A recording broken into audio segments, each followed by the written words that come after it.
Let's go. Today we're gonna make a show. Today we're gonna make cookies. Hello! Welcome to another episode of Bake With Me from Mi&Stu Foods. Baking all gluten-free, dairy-free, nut-free, kosher. If you are kosher, if you're not kosher, then I guess it may not be kosher once it gets into your house, but it doesn't really matter because it's still yummy and delicious and allergen-free and safe for anybody in your home who may have food allergies.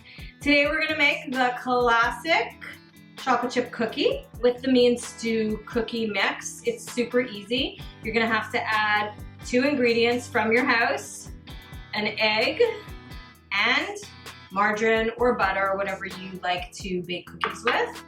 With our cookie kit, you're gonna get our very delicious, super high quality chocolate chips, some sugar, some brown sugar, and the flour mix, which has everything in it to make your wonderful cookies, and that's all you need. You don't even need an electric mixer for this recipe. If you choose, you can do it by hand.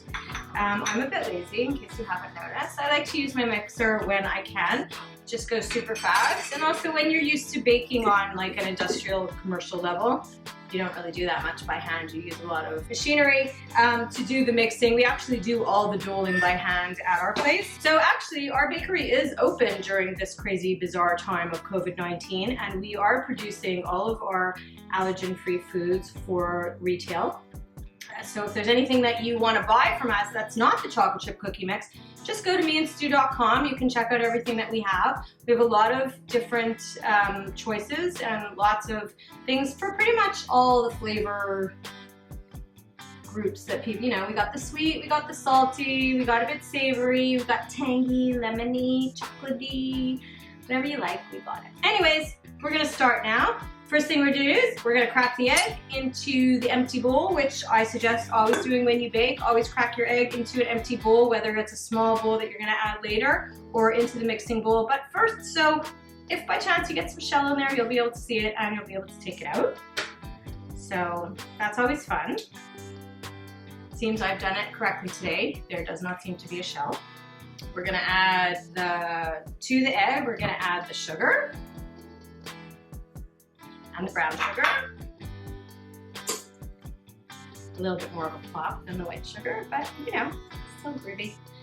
And I'm also going to throw the margarine in there. I'm using margarine because it's dairy free. I don't really use butter in my house because we do more of a dairy free kind of style here. We have allergies and food sensitivities and whatnot in my house.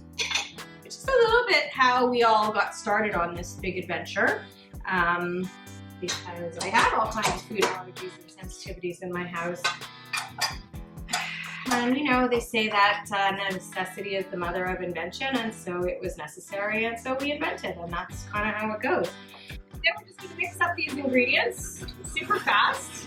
I don't mean super fast, I just mean it's a super fast recipe. It really doesn't take very long. Just gonna smoosh it all together until they're all nicely combined. It's not, and you can really do this by hand. Just, you know, you just work your body. Get it going. Could be your workout for the day, I don't know. I already walked my 8 kilometers today, and maybe I'm gonna try the spin bike later. Very exciting new acquisition in our home. So that, you know, during this time of isolation and being in the house all the time, we all stay in shape and eat too many chocolate chip cookies and then jump on the spin bike or, you know, go outside and take a walk, do something useful. So here I go. I'm gonna add my flour.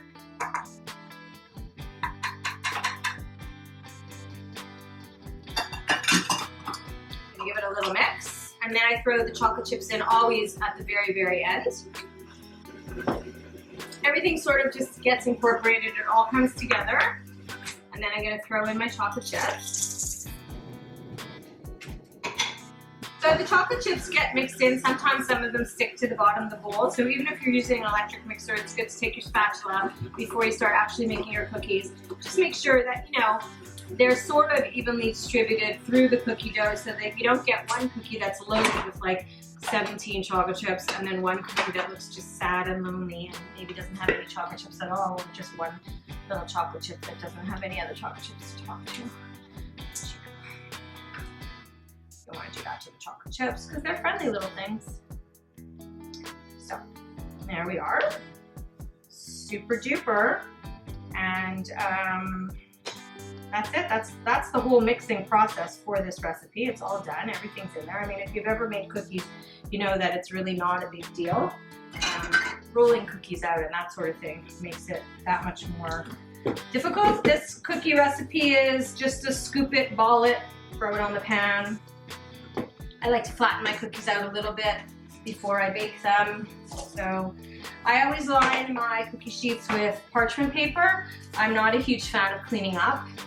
And also, I don't like to, if I cannot have to oil something, I prefer to not, because it just adds fat and sometimes changes the texture of what you're baking. So, this cookie dough can be doled out. Either you can use a tablespoon or like a tablespoon from your measuring spoon set.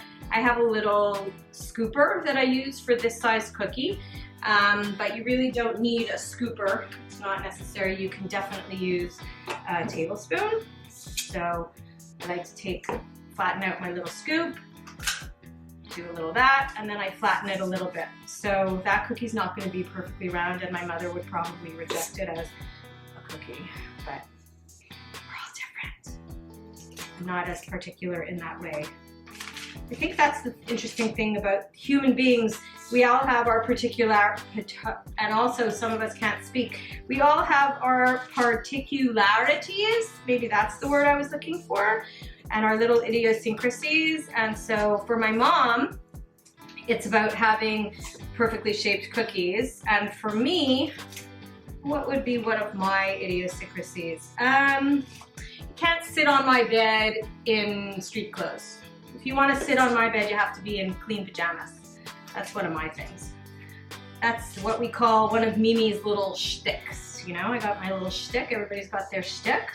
So that's one of mine. So basically, we're just gonna do this, dole them out, make little plots of dough, pretty ones though. These are gonna be nice looking cookies. I'm gonna put 12 on a pan so they have enough room to spread, because they will spread. And I don't like when they all jam into each other and look like the highway at traffic time, which of course no highway has really looked like that in the last couple of weeks, or the last 8 weeks or 9 weeks, or however long I've been in my house. But you know what I'm saying. In the memory of my mind, that's what I recall. Traffic. Oh, do you notice that I got a haircut? I did. My daughter cut my hair for me. Yeah. She's quite fabulous actually, don't you think? She has no experience at all. Did she do a good job? I know. It doesn't really cut hair. No, she did cut the dog's hair. And then for the first few days, the dog sort of hid under the table because her hair was way too short. But now it's growing in, and the dog is more gorgeous than she's ever been, and she knows I'm talking about her. She's kind of lying right at my feet, and every time I sort of say the dog, even though that's not her name and she knows her name, she moves her head a bit. Like if I say her name, I don't really want to disturb her, but you all know her name from the last time. She likes to guest appear with her tail right around the corner. Her name is Lucy, and yesterday I took her on 2 8-kilometer walks. And then by the end of the second one, I thought she was gonna try and bite me. No, I'm just kidding, she would never bite me. But she was annoyed. She was like, really? You're stuck in the house? And my pads are wearing out on the bottom of my feet, lady. So anyways, that's how it goes sometimes. We all do things for the ones we love. I walk her when it's minus 20 degrees outside, and she has to walk me during this pandemic. So there we go, 24 cookies. Easy peasy, lemon's difficult. Squeezy. We're gonna put the cookies in the oven. They bake for like 12 minutes. I like to rotate them at the 6-minute mark. If I have more than one tray at a time, I like to have the more even kind of airflow happening. If your oven has beautiful airflow, you don't have to switch it around, but I switch it around. So I'm gonna set my timer for 6 minutes, and then I'm gonna flip them, and then we'll take them out of the oven and we'll See how gorgeous they are. Gorgeous cookies, baby. That's what we're going for. Gorgeous cookies. Timer. Oh, here we go. 1, 2, 3, 4, 5, 6. Start. So just rotate the trays back in the oven for another 6 minutes, and we'll see the midway point of what they look like now. Because here we go. 3, 2, 1. Happy New Year! Oh, it's not New Year. Sorry. So confused. All right. So sometimes it's hard to get the trays out. Oh, look at this one on the end. It's gonna be a little weird looking. Oh, see that little guy on the end? Sad little word that I can't say on camera. Oh, I'm stuck in the oven here. These are all gonna be lovely. All right, we'll go for another 6 minutes.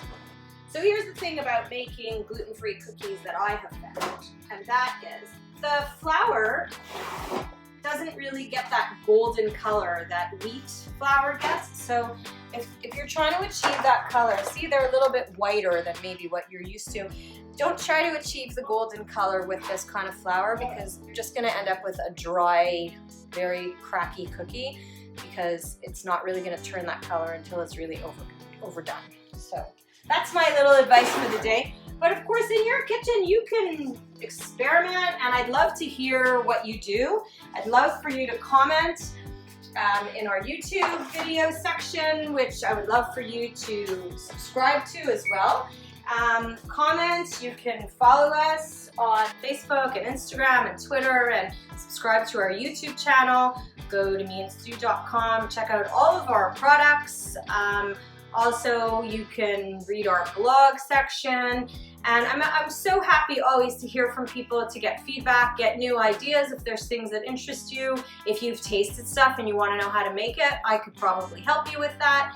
And given that our camera died and now we're working off my cell phone, I think we're gonna cut it for the day. I want you to see how beautiful these cookies are, and that's our cookies with the Mi&Stu chocolate chip cookie pack. Hope you're having a great day. See you again next time, when we're gonna be making, I think we're gonna make muffins with Mi&Stu muffin flour. Maybe we'll try some banana muffins. Have a great day.